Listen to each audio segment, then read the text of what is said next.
Hi, everyone. Thanks for tuning in to TamilCulture, and thanks for tuning in to TamilCulture Spotlight on Tamil Innovators segment. It is November 2nd, 2021, and we are coming to you today from the traditional territorial lands of many Indigenous nations, including the Mississaugas of the Credit, the Anishinaabe, the Chippewa, the Haudenosaunee, and the Wendat people on what is commonly known today as Toronto, Canada.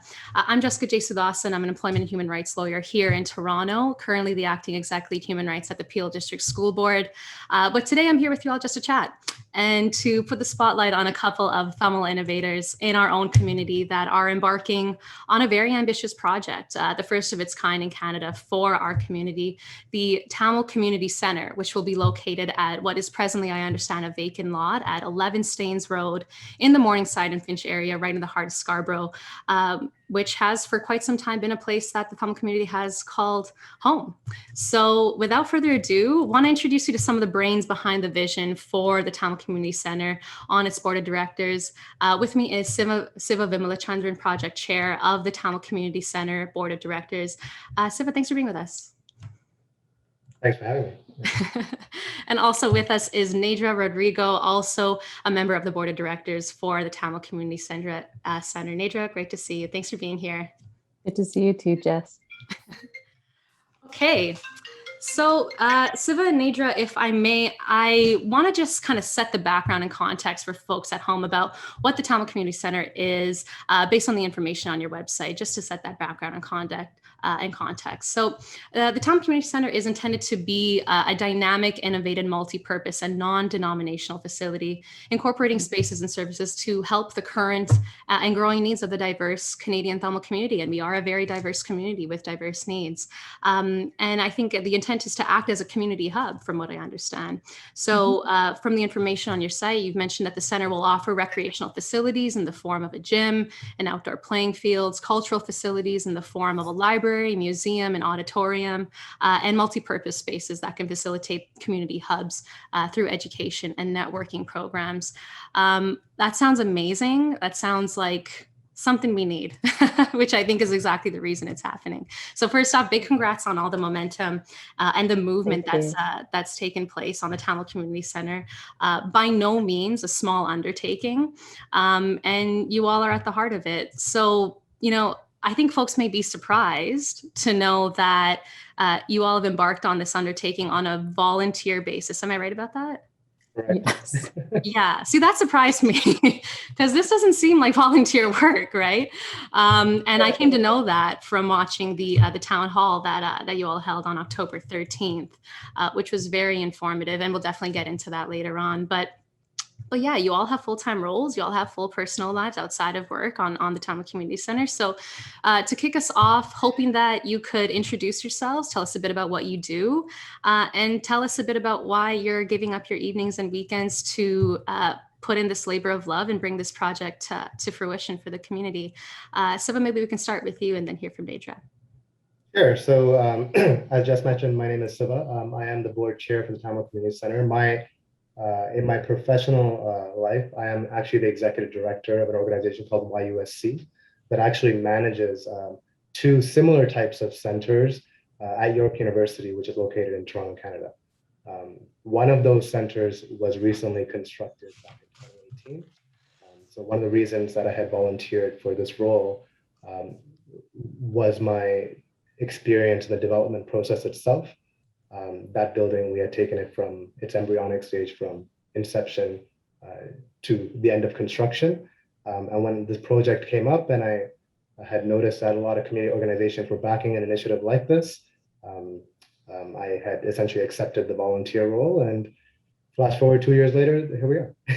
I'm sure it was a flash, right? Yeah. Nedra, what about you? Tell us a bit about you and what this project means to you. Well, a few years ago, a friend of mine said, well, what would you describe as your dream for the Tamil community? And I said, you know what? A Tamil Community Centre. I just verbalized that. But the work I do primarily research and writing, and I'm also a translator, literary translator from Tamil to English. I started a Tamil Studies Symposium at York University, and I also am really involved in arts and culture in the community. I organize a bilingual reading series, which kind of turned into this multi-arts series. So I come at this project from that arts and culture side and the research side. So when we were invited to be part of this project, which at first I thought was going to be a 4-month feasibility study, and then it sort of just went on, you know. But it was such a fantastic team of people that were assembled there, and it sort of gradually gained momentum, and it was very exciting to be part of it and to find out the different ways in which I could contribute to this. And yes, it takes evenings and weekends, but at the end of it, there's going to be this space where we can bring in all these human services for the Tamil community. So I'm very excited by that. Amazing. Yeah. It sounds like, based on what you've said, Siva and Nedra, kind of a nice amalgamation of skills and talents that are needed to bring this project to fruition. Amazing. Okay.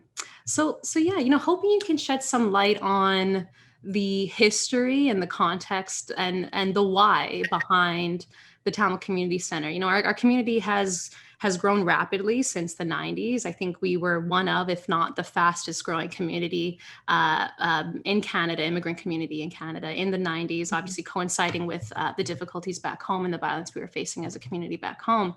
And we've come quite a long way since then. Prior to initiatives like the Tamil Community Center, what services were there for the Tamil community here in the GTA?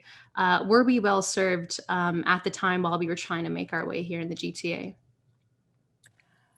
I think those services did exist, but what we were looking at in terms of the community center was to find a location where we can streamline those services, right? So in our research, we found that, in South Markham and the Northeast Scarborough area, you had people having difficulties sort of finding community spaces, right? There's a lack of services available to them. There's a need for cultural competency and service providers in that area.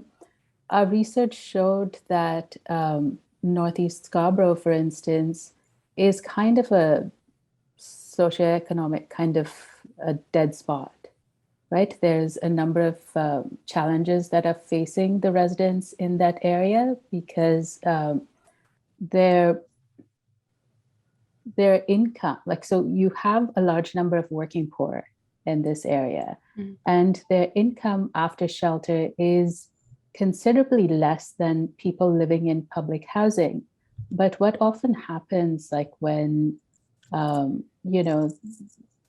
studies are conducted around sort of health outcomes and so on, they go into public housing in order to assess the needs of the working poor, for instance, right? Mm-hmm. But because you have people in this area sort of living in rooming situations and so on, facing longer commute times to access work services, and because they're living in these rooming situations and there aren't these neighborhood improvement areas close by to them, they don't have the means to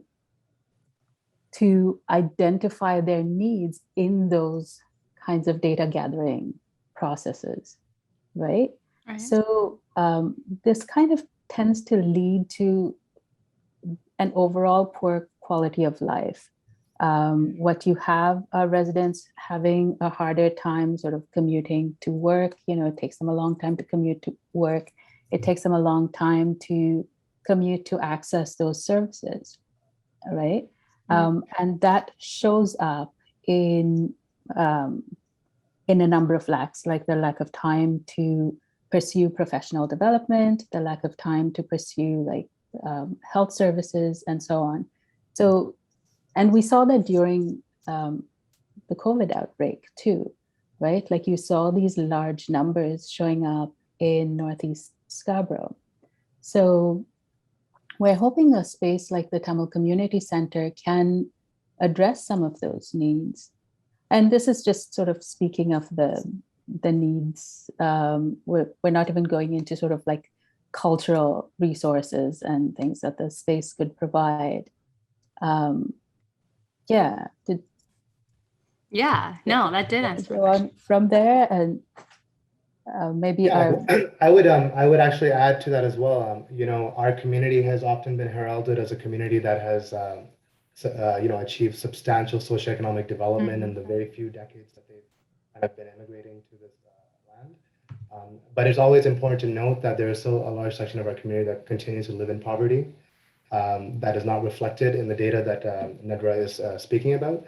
And in my experience, as well as in the opinion of our board, space and how we create culturally sensitive spaces plays a very active role in how to alleviate some of those issues. And community centers, without a doubt, it's a no-brainer.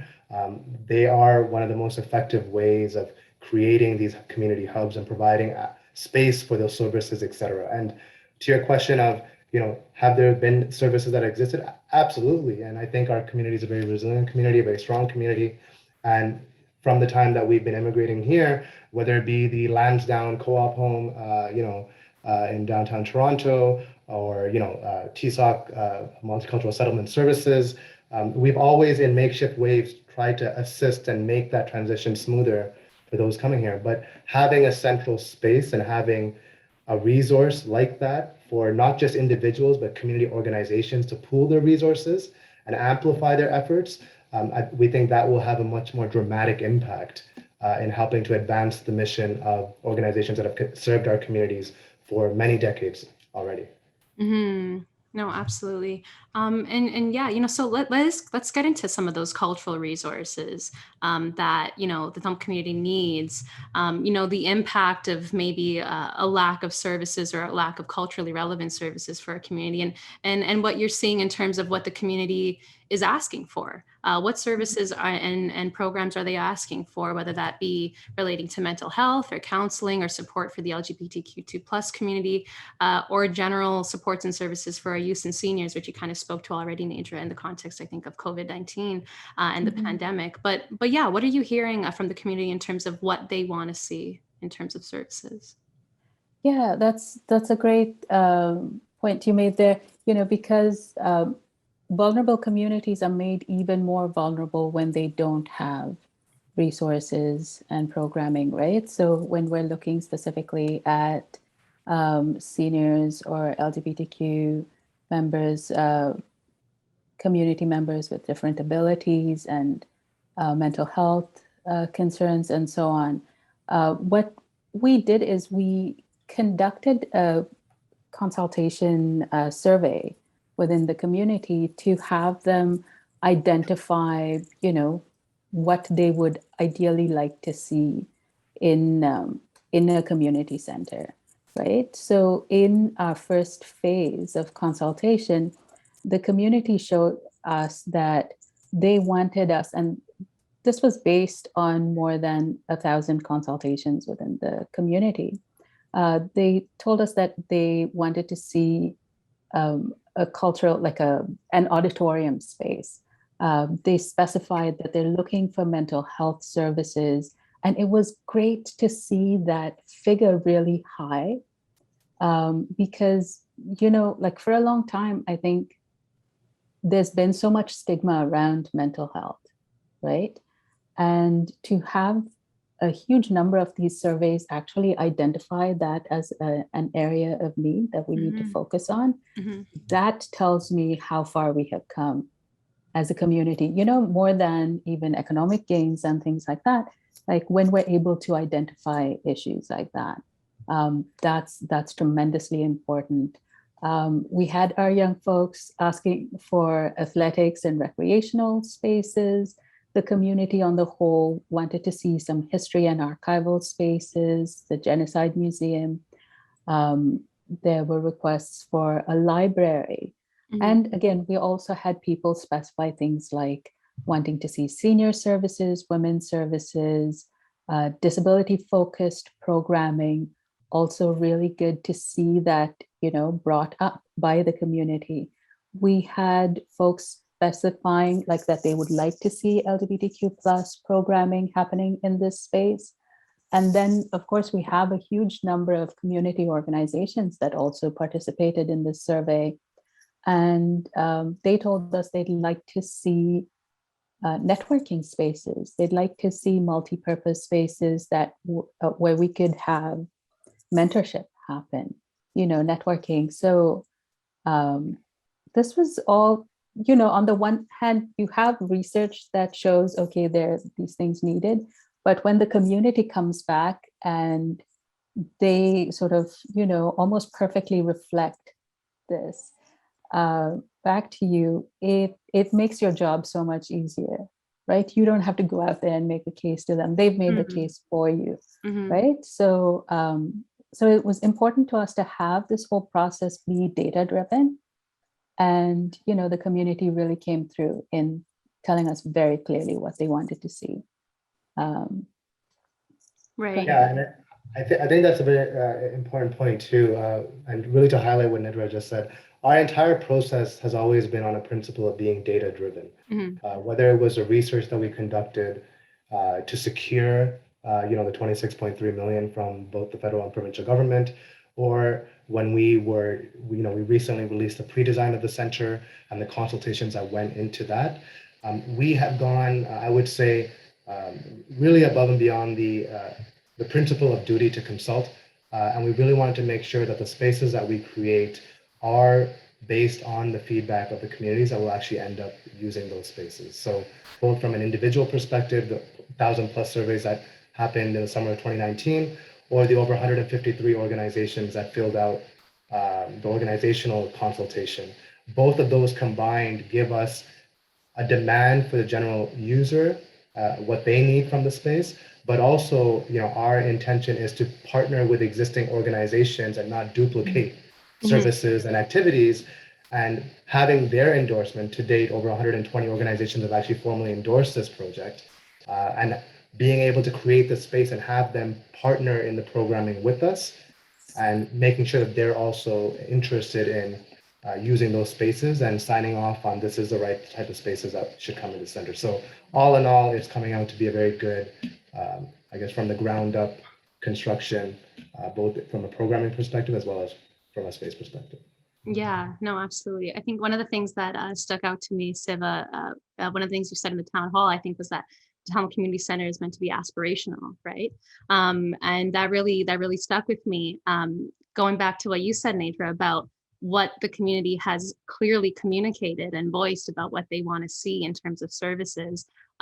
It seems to me to be a reflection of who we are today, but also who we can be in the future. And I think that shows, exact to your point, how far we've come as a community, that we can have these conversations and create the spaces for them in a center that is focused on the Tamil community. Definitely see that reflected. I want to ask what may perhaps seem like an obvious question, but I'm going to go ahead and ask it anyway. I think one of the questions that people may be having, perhaps members of the non-Tamil community that are invested in the Tamil Community Center and what it could do for them. I think one of the questions that they maybe have is, the lack of services. What do you mean, a lack of services? We have services left, right, and center here in Toronto, to your point, Siva, right? There are services. Just got to look at your City of Toronto guide. But obviously, I think the nuance that's missing there is it not being about a lack of services, it being about a lack of culturally relevant services. Which then begs the question of why we need culturally relevant or specific services, such as the services that would be offered through the Tamil Community Center. Why can't all services serve all people? I think I say it's perhaps an obvious question because maybe as members of the Tamil community, we can maybe know inherently what services specific to us may mean, but Nedra, hoping for the people at home and maybe some of our non-Tamil viewers who may be watching, whether you can just speak a bit about the significance of culturally relevant services for the Tamil community and the unmet need that they can offer. Right. So I would like to then look at that from like two angles. One is sort of culturally specific sort of services that you need, right? So having for newcomers, for instance, or for seniors who have come here as a result of like traumatic displacement, right? Having services that in their own languages, and this is not specific to Tamil community alone, right? There are communities that have seen, like, I mean, there's been waves of refugees that have come to Canada from, like, say, Rwanda, for instance, right? So having access to these resources in their own language makes it easier for them to communicate their needs and to communicate, like health information, for instance, too, right? So that's from the needs perspective. But there's also a way in which like cultural services, from the wants perspective, right? We talk about Canada as this multicultural country. So these different cultures come here and enrich, this sort of the cultural landscape, right? So being able to provide cultural space, a space for cultural events to happen in that auditorium, for people to be able to go and rehearse and have performances. And our community, we have like dance events happening, music events happening, right? So to have a space where you can go and have those events, it's been really difficult. And from my background around the arts community here, I can tell you it's been very challenging finding those rehearsal spaces and affordable performance spaces, right? So those are things that will not just sort of make life more bearable, but like really enrich it. And when we talk about these needs, like it's not only the needs of the Tamil community, right? It's a diverse neighborhood we're looking at. So we're looking at Black, Indigenous, Caribbean, South Asians, like who have very similar needs, right? Whose needs are not being met, at the moment because of that lack of neighborhood improvement spaces. So this is a space that's going to bring those services to them too, right? So, and we can look at it as a way of giving back to community here, right? I love that you started off with the land acknowledgement, but this is another way in which we can acknowledge our presence here too, right? By giving back to Black, Indigenous, POC communities. Yeah. Absolutely. Go ahead, Siva. Yeah, one thing I just wanted to add is I know that in your question you had said, like there's exist services. And I just want to make it very clear, when you take the GTA, or if you take Toronto, for example, the history of how resources have been allocated has been very disproportionate. So, Toronto in many ways, there's reports, that call it like a tale of three cities, right? And the suburbs, whether it be on the Etobicoke side or whether it be on the Scarborough side, have historically been neglected. And you see a material lack of services and spaces where those services should perform. So, what we alluded to earlier on in this interview is when you look at the spread of existing community centers throughout the GTA, and if you compare that in proportion to the ones that exist in the Scarborough area, it is substantial. It's like night and day. You'll see the difference. And this is what we're saying is people don't just need services. People need services that are accessible, right? Services that you don't have to travel across the city to access, services that should be within walking distance, to a certain degree.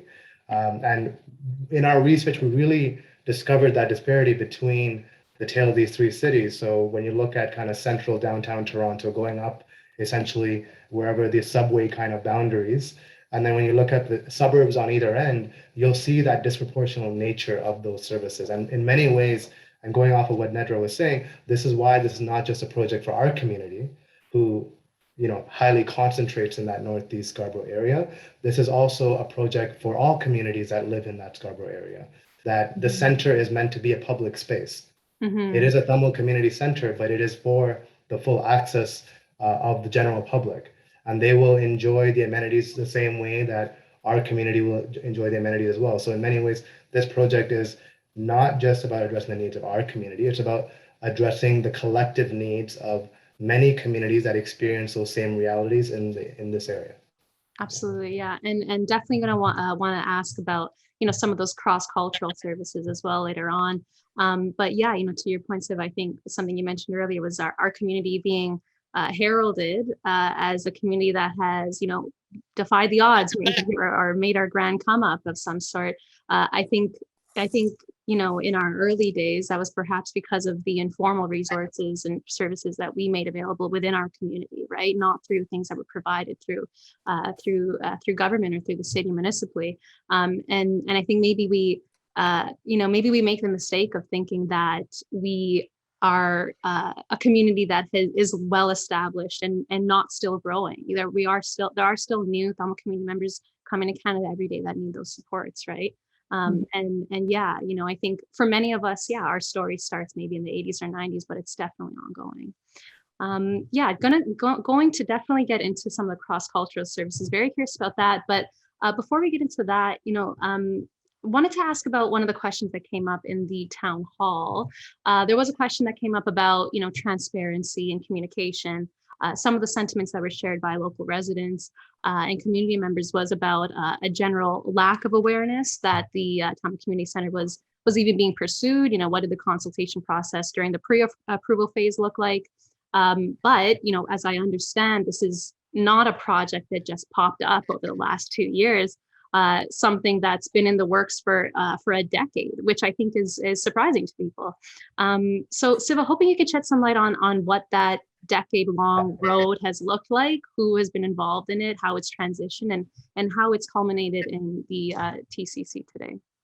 Yeah, absolutely, and without a doubt, and we make sure to mention this as well, that our efforts on delivering this center is an acknowledgement of the several efforts that have been undertaken to deliver a center in some shape or form over the many decades. I think as early as 20 years ago, if I'm not mistaken, right?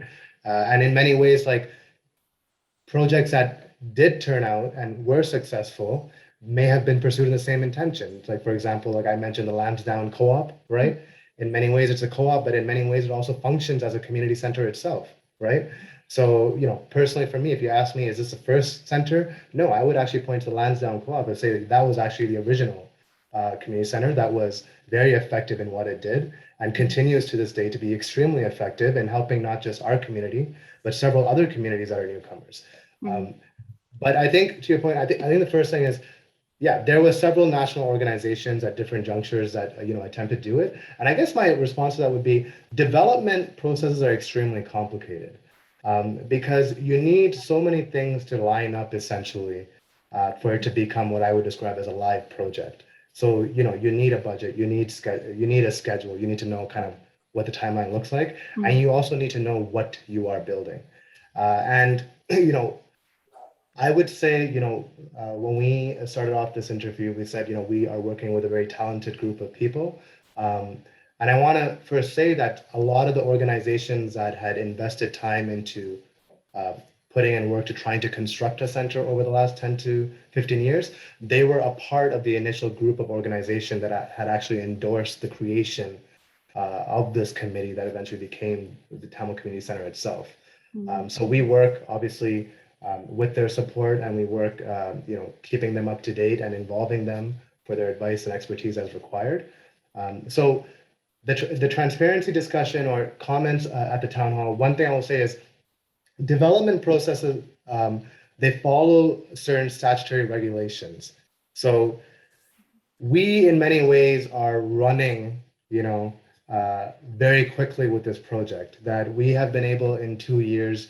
We've secured $26.3 million from the federal and provincial governments through a grant system that only comes out every 10 years or so.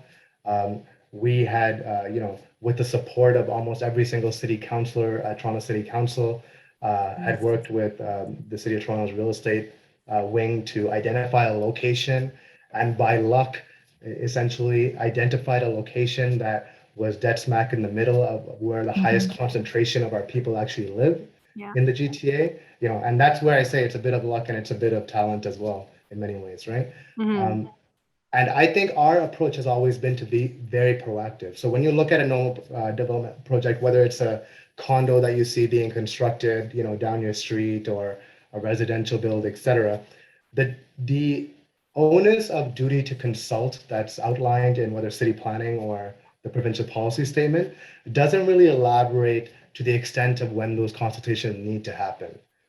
But every consultation that we've done to date has been in excess of what the statutory consultation would be required. So you actually only need to start community consultations when you formally start a municipal approval process itself. We haven't actually done that yet. So everything that you see on our website, whether it is internal community consultations or external, so whether it's the thousands of individuals that have filled out the programming surveys, or the 153 organizations, the 120 organizations that have endorsed this project that are internal to the community, or the over 30 to 40 organizations that are non-Tamil that work and operate in that area for the last 20 to 30 years that have also endorsed this project, all of those consultations have actually been proactive on our part. Right. To make sure that we are shaping this project in a way that is ultimately very inclusive, that is being designed to the highest standards of the disciplines that would be reviewed when we do enter the municipal approval processes. And part of that municipal approval process is actually engaging in local community consultations with residents, et cetera. So I think some of the comments, I thought the town hall went really well. I thought we did a very good job that, we have a very strong communication strategy. So really making our information as accessible as possible using different mediums, whether it's social media or listservs or whatnot.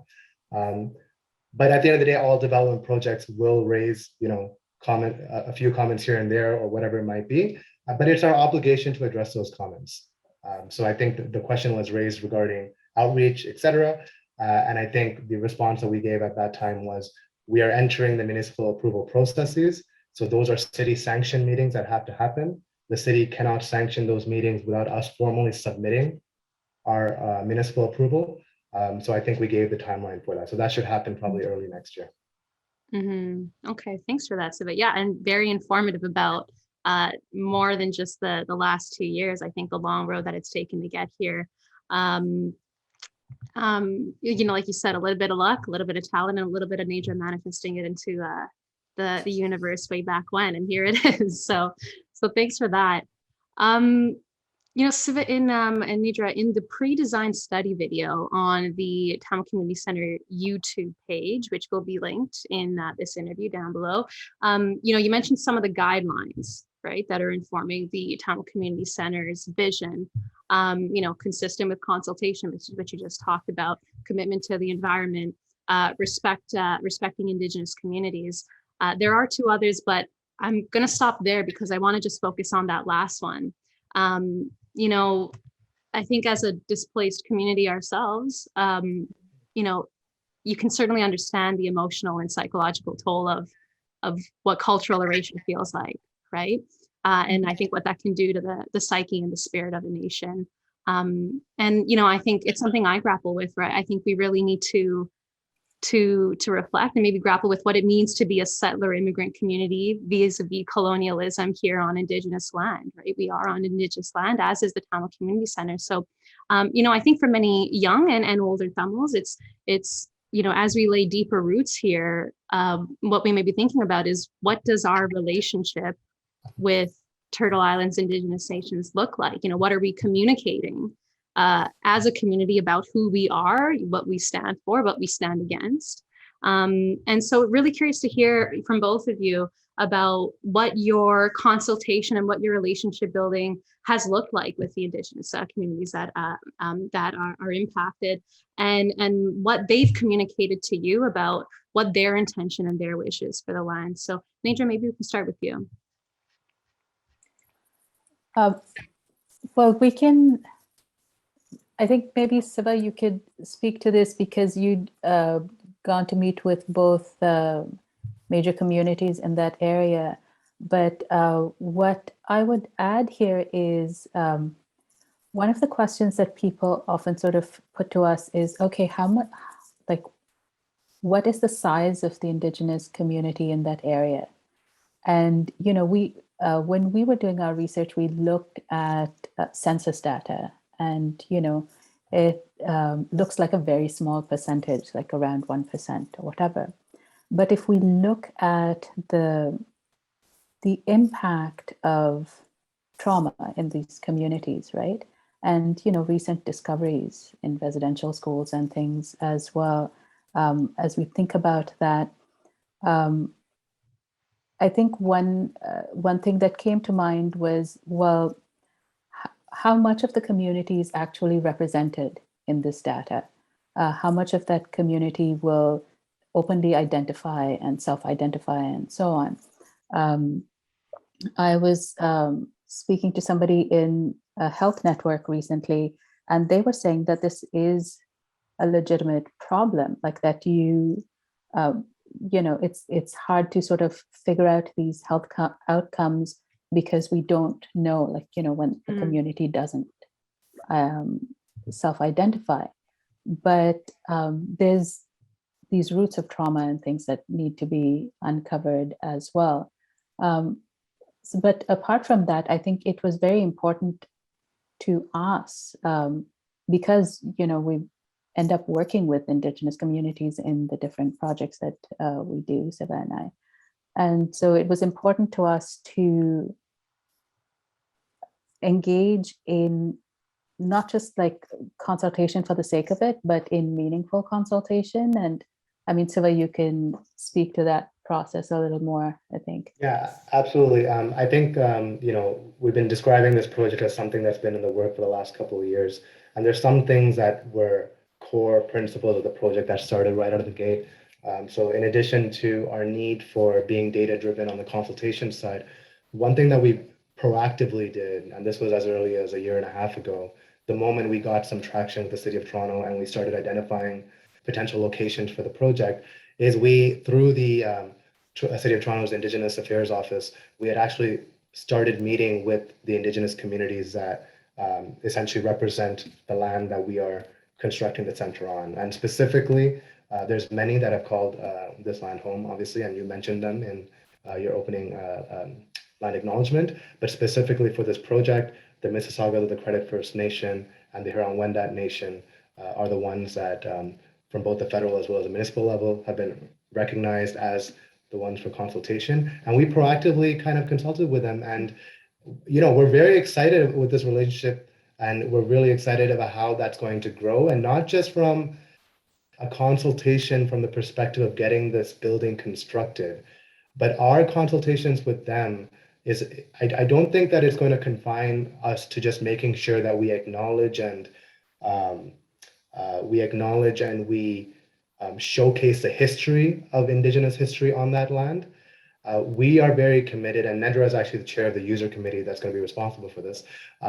We are actually committed to seeing where possible we can incorporate meaningful programming of Indigenous history and Indigenous activities into the center itself. And I think they're very happy with the discussions of how it's going.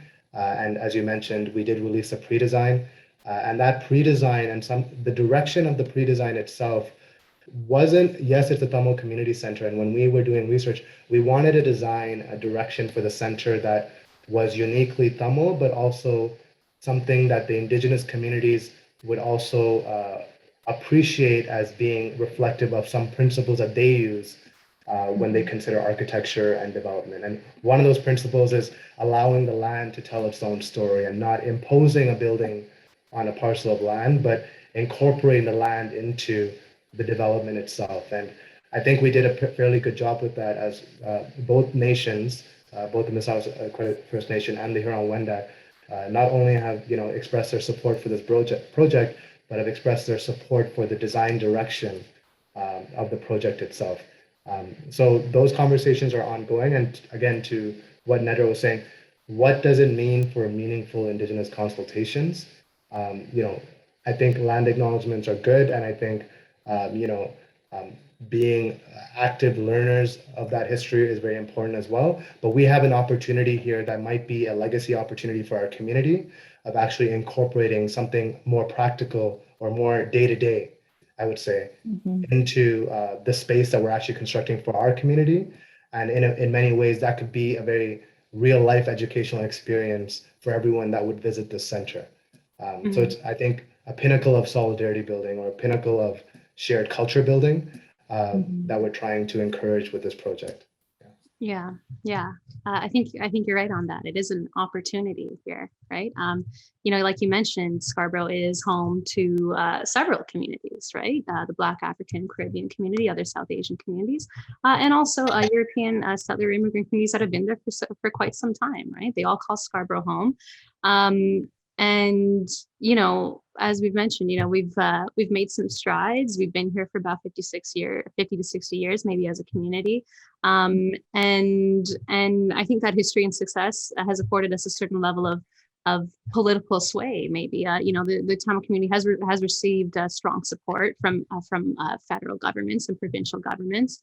And so I'm thinking that, you know, for non-Tamil community members, you know, the question for them may be one of not what we can do for the Tamil community, but what can the Tamil community do for me, right? Given where we're at as a community. So back to your question, back to what you said about this being an opportunity, a legacy opportunity, a cross-cultural opportunity. You know, one of the questions that was asked, I think, during the town hall was about the name. I think, you know, why is it a Tamil community center? Why is it called a Tamil community center? Maybe not something more neutrally named, or something maybe less explicit, perhaps another descriptive word in Tamil. But, you know, I think of the Armenian Community Center off the 401 in Vic Park. And when I think of it really fondly. I kind of think of it as my community center because I've been there quite often. I'm sure a lot of us have for various Bharatanatyam or Sangeetam functions or whatever it may be, right? And it is called the Armenian Community Center. And like I said, when I think of it, I feel invited, I feel comfortable. The name has never jarred me personally. I think of because how open and inclusive it has been to our community and other communities. And in fact, it's just made me appreciate the Armenian community that much more. So, you know, would love to hear from you both on, you know, what you want the Tamil Community Center to look and feel like, and what you want to communicate to the other communities that are in and around the Scarborough area that could also benefit from the services being offered. How do we, you know, communicate the inclusive nature of this center and how it can serve them, and how are we going to, you know, build those bridges just so that it's not just services for the Tamil community or services for the Black African Caribbean community, but maybe services that can combine us both together and unify a shared history. Maybe I can just start, Nedra, on this question. And I think you hit the nail on the head by, you know, mentioning our Armenian Community Center, right? And that's one of the long list of community centers that we can name throughout the GTA. Armenian, Chinese Cultural Center, Japanese Cultural Center, you know, the Aga Khan Museum. This is not something that is trailblazing in a way of having a center named after a specific community. That has been done several times, you know, probably dozens of times, and you can count the centers. You can't count the centers on your hands. So I think our community, in many ways, was just late to the game of, you know, constructing a center for themselves. But that's fine, and we're doing it now. But I think what is common, and I think again, just to use your anecdotal reference, is these centers, although in name they, you know, represent a specific community, and I think they should. And I think it's reflective of the fabric of who makes up, you know, the mosaic of what it is to be living in a city like this or in a region like this. Ultimately, they are public facilities, right? They are not exclusive facilities. Their doors are not locked. The general public has access to all the amenities.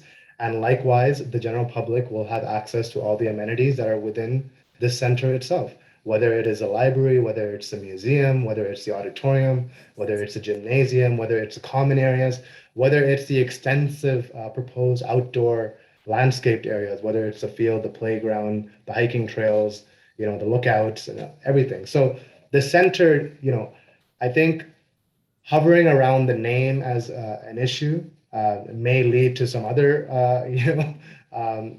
discussions that might come up. But I think generally speaking, this is not uncommon for community centers to be named. And I think it also goes off of our earlier discussions about culturally sensitive spaces and how, having pride in that representation is a meaningful way of encouraging access to services and provision of services as well. So I'll just pass it to Nedra after this. Yeah, I think, we should really be excited about other cultures. I mean, I grew up in Sri Lanka, but, we used to go to the British Council Library, to the American Center, to the Alliance Française, and you'd watch different movies there and so on, right? So when I'd been in Toronto a few years, like the first place I went to for a poetry reading was called the Charta, downtown on Elm Street. And it was a little Hungarian restaurant where they used to have poetry readings happening in the basement. So there are so many exciting spaces. Like I've gone to the Chinese Cultural Center for events, done workshops there and so on. And there's the NIA Center, which is going to showcase like Black artists in Toronto. Like that's coming up fairly in central Toronto. Like there are lots of spaces to be excited about. And I think, we should focus on that aspect of things, to be excited about other cultures, because we've always felt welcome in those spaces, right? So I think, we can turn around and offer that same thing here, right? Where we can offer people a welcoming space, primarily by making it universally accessible. And that's part of, the design plan as well. And, and the other by making it a site where anybody can come in and access human services, right? And anybody can host their events. My dream is to have, this a title machine, like, this a title machine in the auditorium, so that you can have, text that goes, that accompanies performances. You see it in the Opera House, right? And it makes events more accessible. So, if you could even attend an event in a different language and be able to follow along if the translation was available. This is the translator geek in me sort of, coming out. Love it. but these are the things, you can really get excited about, right? So I'm looking forward to what different cultures will bring into this space. I think I'm just going to be excited, and let people, anyone who wants to have anxieties about it can deal with it. Yeah, no, I think you're getting a lot of people excited. Definitely. I'm definitely excited. So yeah, I wanted to kind of wrap up maybe by addressing the last two guidelines that were mentioned as the guidelines that are informing the Tamil Community Center's vision. So, the last two, I think, we're addressing resident concerns, spoken about that.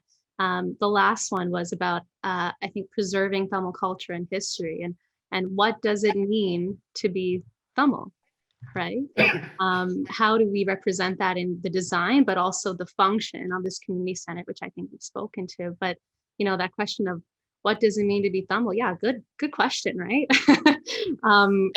For a community that is by no means a monolith, very diverse in our collective identity. And I'm personally really excited to see how all those nuances of how we are as a community will come together in a collective space.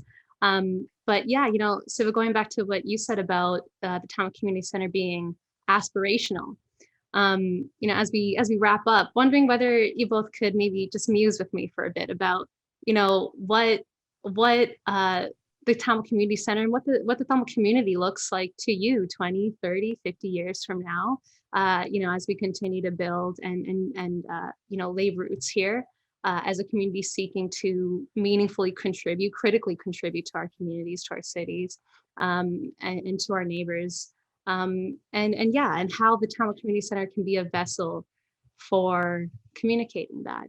Nedra, maybe we could start with you. Music me for a bit. So, we used Sangam poetry as guidelines in the design for this project, right? And there are these lines from a Sangam poem that I love to quote, Yadamure Yavaram Kurlir, which is all villages are my village and all people are my people. And that is to me, the guiding Tamil principle, right? We planned the space to be non-denominational because we wanted to be as inclusive as possible, right? And so to think about Tamilness not in terms of what we can put a fence around, but what we can bring in, and what that can be in terms of our responsibilities. When we say all people are our people, that it's our responsibilities towards each other and our responsibilities towards the communities that have given something to us, but also just to our neighbors, right? So to me, that is what inspires me. And, it's been great working with a team of people who are similarly motivated. This guy is very driven, right? Our committee members, Kirtan Arang, she's brought so much into this project as well.